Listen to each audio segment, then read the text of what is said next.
Kita Bapak Ibu sudah meluncurkan episode Merdeka Belajar ke-24. Kenapa kita meluncurkan episode ini, gerakan untuk transisi PAUD ke SD yang menyenangkan? Karena ada masalah yang sangat fundamental, 3 hal miskonsepsi. Mungkin kita kerucutkan saja. Pertama, pembelajaran di PAUD itu seringkali dianggap hanya fokusnya pentingnya calistung aja. Baca, tulis, dan hitung. Sehingga kita lihat berbagai PAUD yang ada di Indonesia, ketika kita lihat kok yang diajarkan calistung saja. Fokusnya ke situ, bahkan kadang-kadang menimbulkan sebuah kebanggaan dan juga ngerasa tidak senang kalau orang tua, terutama para ibu-ibu, ketika anaknya belum bisa calistung di PAUD. Sehingga miskonsepsi kedua, pembelajaran itu dipaksakan, di drilling, bahkan saya dengar ada bimbel segala macam supaya bisa calistung. Anak PAUD udah bimbel, itu kaget saya sebenarnya. Karena ketakutan dan merasa takut tertinggal. Dan yang ketiga, akibatnya bukan saja di PAUD, sampai tes masuk SD pun ada tes calistung. Ini adalah miskonsepsi dari berbagai sudut pandang ilmu. Kita tahu ini keliru. Dampak jika kita paksakan anak untuk calistung, kita lakukan dengan cara-cara yang anak itu tidak senang, akhirnya dampak yang kita tidak sadari, mungkin akhirnya dia bisa calistung, tapi dia mengalami trauma. Dia melihat belajar itu sesuatu hal yang tidak menyenangkan. Sehingga ketika dia nanti bergerak ke kelas-kelas yang atas, kelas atas di SD sampai SMP, SMA, bahkan kuliah, belajar itu dalam otak bawah sadarnya adalah hal yang tidak menyenangkan. Ini juga salah. Jadi banyak yang juga miskonsepsi, salah mengartikan kebijakan ini. Sekarang Mas Menteri bilang tidak boleh calistung di PAUD. Salah. Jangan menaruh kata-kata dalam presentasi saya dari makna ini. Itu salah. Ya. Ini tidak tepat. Yang benar adalah calistung itu bisa dibangun sejak PAUD, tetapi harus disertai dengan konteks kemampuan literasi dan numerasi, dan harus menyenangkan. Kata kuncinya adalah menyenangkan. Karena kalau pengalaman anak-anak PAUD kita tidak menyenangkan, dia akan selama-lamanya mengasosiasikan pembelajaran dengan suatu beban, bukan menjadi sesuatu yang asik, yang seru, yang menyenangkan. Dan itu adalah kunci objektif terpenting dalam transisi PAUD ke SD. Ini adalah cerminan semangat utama Merdeka Belajar yang kita junjung tinggi, dan kunci dari ini adalah kolaborasi dan gotong royong. Dari awal saya sudah mengulang-ulang setiap kali bahwa kebijakan Merdeka Belajar akan gagal kalau kebijakan itu tidak berubah menjadi gerakan. Pertama, kita tidak mungkin bisa sendiri di Kemendikbudristek melakukan ini. Kita mengapresiasi sebesar-besarnya dukungan dari Kemenak, dukungan dari Kemdagri, Bappenas, ya, Kementerian Pemberdayaan Perempuan, Kemdes, Pembangunan Daerah, dan kelompok kerja Bunda PAUD dari seluruh provinsi. Dan tentunya organisasi Aksi Solidaritas Era Kabinet Indonesia Maju, luar biasa, serta Dharma Wanita Persatuan untuk kesediaannya menjadi garda terdepan dalam gerakan transisi ini. Terima kasih sebesar-besarnya. Mendorong perubahan paradigma mengenai pendidikan anak usia dini. Benar-benar mendorong paradigma. Jadi miskonsepsi zaman dulu itu harus segera disingkirkan, dan pemikiran cara baru harus kita sebarkan bersama. Dan semua kepala sekolah SD sekarang tahu, dari pusat kita memberikan sinyal yang sangat keras, itu tanggung jawab Anda untuk mencapai kompetensi minimum dalam calistung, bukan dilempar kepada PAUD. Pengajaran cara calistung yang dilakukan di banyak sekali PAUD itu biasanya hanya menghafal huruf dan menghafal angka. Kenyataannya adalah itu bukan numerasi dan literasi. Banyak sekali anak Indonesia yang jago menghafal huruf, tapi giliran baca satu paragraf di buku cerita, dia tidak mengerti apapun isi buku itu. Apakah itu artinya berhasil? Apakah itu pembelajaran calistung yang ideal? Sama sekali tidak. Makanya banyak sekali guru dan orang tua yang bangga sekali waktu anaknya umur 5 dan 6, giliran kelas 3 SD anjlok angka-angkanya. Karena metode pengajaran, pendalaman dari konsep numerasi dan literasi, rasa cinta dengan buku agar dia bisa mengerti cerita yang ada di dalam buku itu, bukan baca A, B, C, D.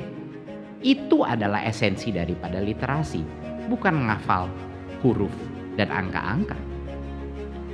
Kalau dia bisa menghafal aja, tambah-tambahan, dihafal di otak, tapi dia tidak mengerti bahwa angka itu ada seri yang berjalan dari 0 sampai 100 atau sampai 50. Apa gunanya anak itu diajar menghafal kalau dia tidak mengerti konsep 2 tambah 2 itu seperti ada 2 apel ditambah 2 apel kalau digabung jadi 4 apel.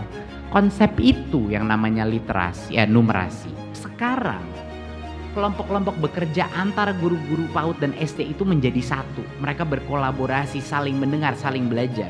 Untuk pertama kalinya guru-guru SD belajar dari guru-guru PAUD. Ini merupakan transformasi budaya pembelajaran yang luar biasa pentingnya.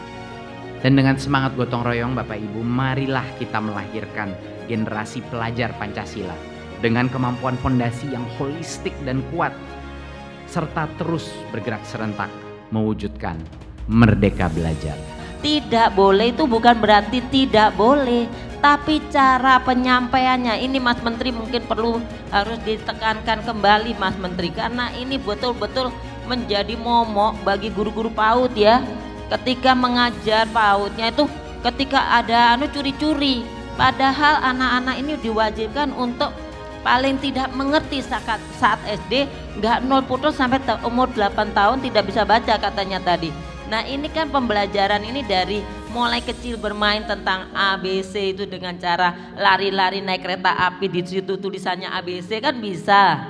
Terus dengan 1-2 lompat 1-2 kan bisa. Tapi dengan cara bermain seperti yang diharapkan Mas Menteri, itu penekanan sepertinya yang perlu ditekankan kembali untuk supaya masyarakat Indonesia mengerti betul bahwa apa yang dimaksud dengan merdeka belajar itu adalah pembelajaran secara bermain seperti sudah diterapkan oleh guru-guru PAUD tentunya.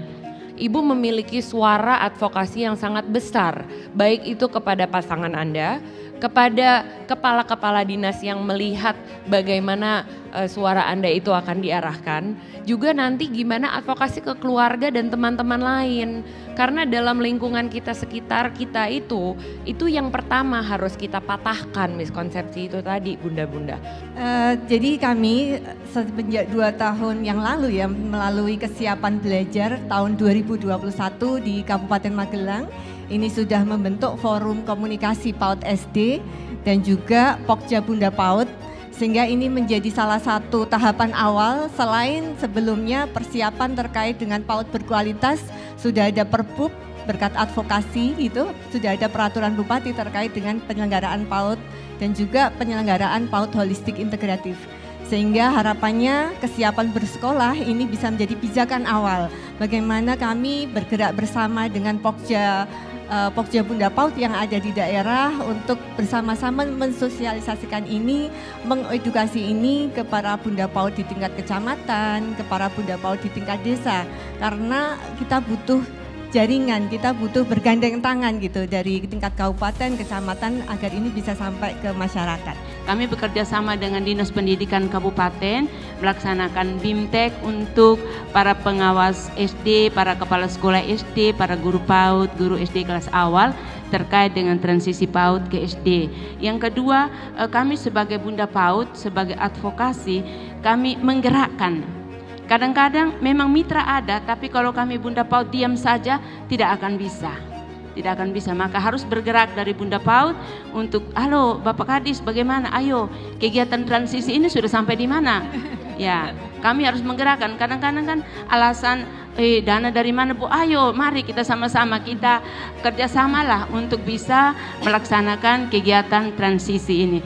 Saya menyambut baik inisiatif dari Kementerian Pendidikan, Kebudayaan, Riset, dan Teknologi untuk menerapkan gerakan transisi PAUD ke SD yang menyenangkan. Gerakan ini merupakan upaya kita menjaga keselarasan pendidikan anak dari PAUD ke sekolah dasar atau madrasah ibtidaiyah, sehingga proses peralihan dapat berjalan dengan lancar dan baik.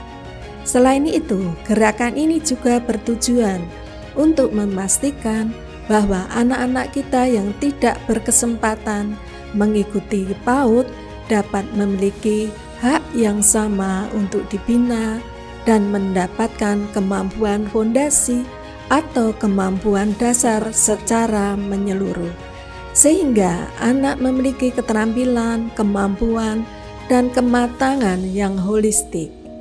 Mari bersama kita sukseskan gerakan transisi PAUD ke SD yang menyenangkan.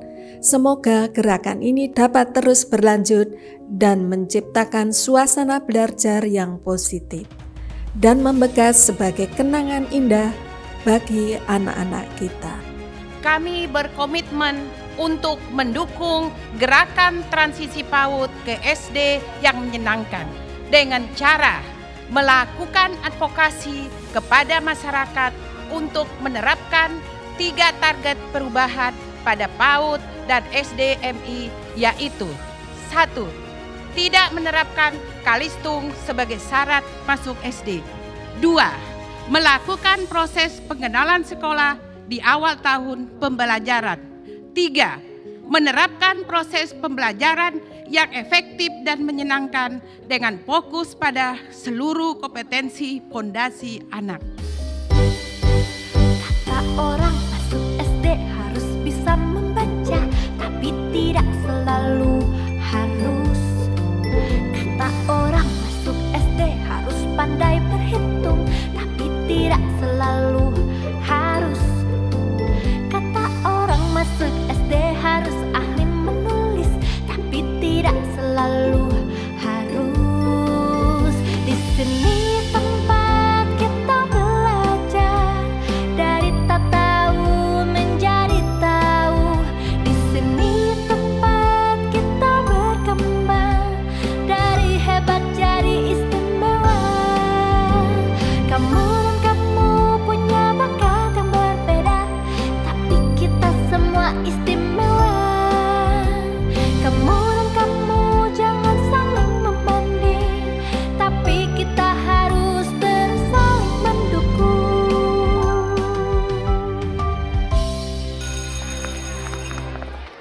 Ines, gimana sekolahnya hari ini?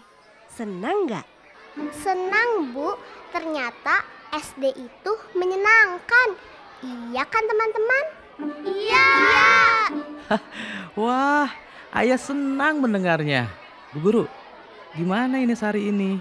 Belajar apa saja? Wah, banyak sekali Pak, Bu.